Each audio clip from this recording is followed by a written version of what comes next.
কেমন আছো? ভালো। কি অবস্থা? আমি তো ভালো আছি। কেমন আছো বলো না? আমি তো এরকম কুক কুক কুক বাতাসে আসো ঠাকুর আসছে।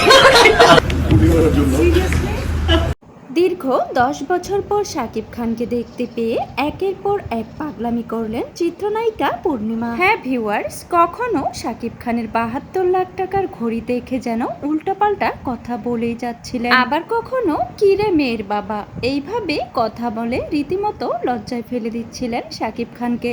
হ্যাঁ ভিউয়ার্স, দীর্ঘ প্রায় ১০ বছর পর একই অনুষ্ঠানে হাজির চিত্রনায়িকা পূর্ণিমা এবং শাকিব খান। সেখানে পূর্ণিমাও গিয়েছিলেন অ্যাওয়ার্ড নেওয়ার জন্য। কিং খানকে এত বছর পর দেখার পর পূর্ণিমা শাকিব খানকে জড়িয়ে ধরে বললেন, কিরে মেয়ের বাবা, এত দিন পর দেখা হওয়ার সুযোগ মিলল। পূর্ণিমার এই কথা শুনে শাকিব খান তার মুখ লজ্জায় কোথায় লুকাবে সেটাই বুঝে উঠতে পারছিল না। শুধু তাই নয়, পূর্ণিমা শাকিব খানের সাথে ছবি তোলার সময় বলল, আমি তো আমার অ্যাওয়ার্ড দেখাচ্ছি দর্শককে, তুমি তোমার ৭২ লাখ টাকার ঘড়িটা দেখাও। এটা বলার পর পূর্ণিমা বুঝতে পারলো, হায় এটা আমি কি বলে ফেললাম, এই ঘড়িটা আসলেই ৭২ লাখ টাকা, কই দেখি তো আরেকবার। কিং খান পূর্ণিমার এই কাণ্ড দেখে হেসেই যেন লুটুপুটি খাচ্ছিল। তো ভিউয়ার, শাকিব খান এবং পূর্ণিমার এই দুষ্ট মিষ্টি সম্পর্ক আপনাদের কেমন লাগলো